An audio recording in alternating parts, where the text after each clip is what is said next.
Mungkin gue akan banyak dapat dislike dari video kali ini, tapi gue gak peduli. Karena di video kali ini gue akan sharing mindset-mindset ekstrim yang bisa membuat mental jadi sangat kuat. Yang mana orang yang berani mengutarakan mindset ini adalah Andrew Tate atau Top G atau botak Bugatti, yang sangat bertentangan dengan kebanyakan orang sekarang. Karena mindset ini menolak pendapat kebanyakan orang sekarang tentang mental health. Tapi ada banyak manfaat yang bisa kita ambil darinya, agar di 2024 ini kita bisa improve diri secara maksimal.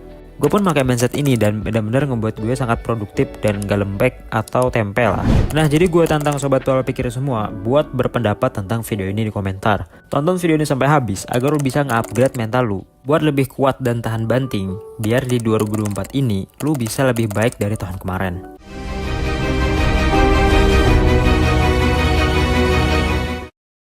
Yang pertama, dia nggak percaya depresi.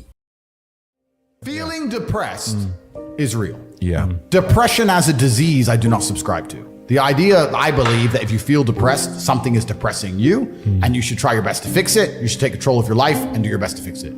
The idea, but they don't say that. They don't talk that. They say depression like it's this magic thing that comes out the sky and it gets in your brain. You're sad no matter what, and there's nothing you can do about it, and you need to only take pills. It's a bad idea to subscribe to. I cannot become depressed because I don't believe in it.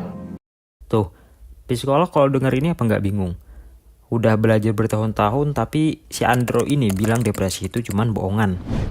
Oke, kita nggak akan ngebahas apakah depresi itu beneran ada atau cuman bohongan atau produk elit global. Tapi kita akan bahas, kok bisa sih dia nggak bisa depresi?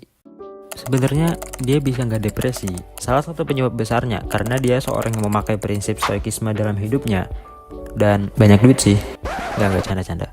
Buat yang belum tahu Stoikisme itu merupakan filsafat atau cara berpikir lah simpelnya, yang mana lu hanya memikirkan sesuatu yang bisa lu kendaliin. Contohnya, lu hanya bisa mengendalikan usaha lu dalam berpakaian semenarik mungkin, tapi lu nggak akan bisa mengendalikan penilaian orang terhadap penampilan lu itu.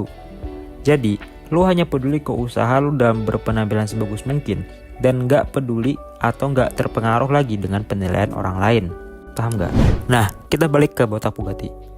Yang mana kalau dia terkena suatu masalah, misalnya bangkrut lah, dia nggak berfokus ke rasa sedihnya, tapi langsung fokus ke apa yang dia bisa lakukan, yang dalam kendalinya tentunya, agar tetap kaya dan nggak jatuh miskin. Kayaknya menarik kalau kita bahas soal stoikisme di video selanjutnya, coba komen di bawah. Mindset selanjutnya ini adalah musuh dari para mental health aktivis X atau Twitter, yang biasanya dikit-dikit mental healthku kena atau kerja dikit langsung mikirin healing. Nah, jadi mindset selanjutnya, dia nggak peduli rasa sakit. Guess what?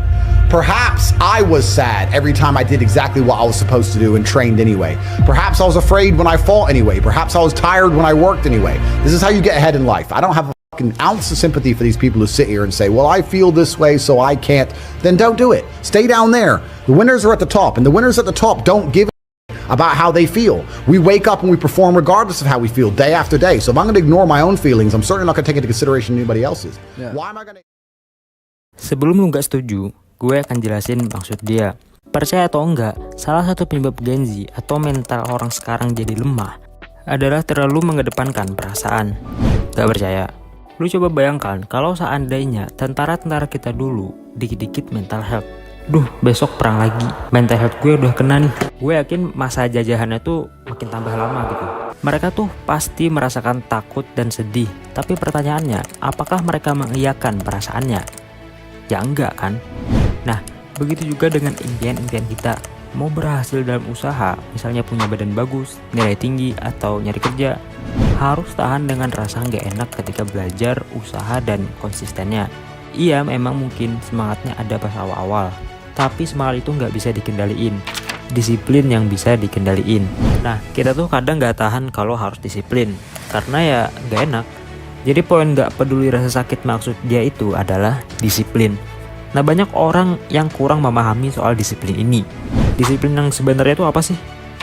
Disiplin yang sebenarnya itu adalah ketika lu mau berusaha saat mau atau tidak mau. Gue ulangin, ketika mau atau tidak mau.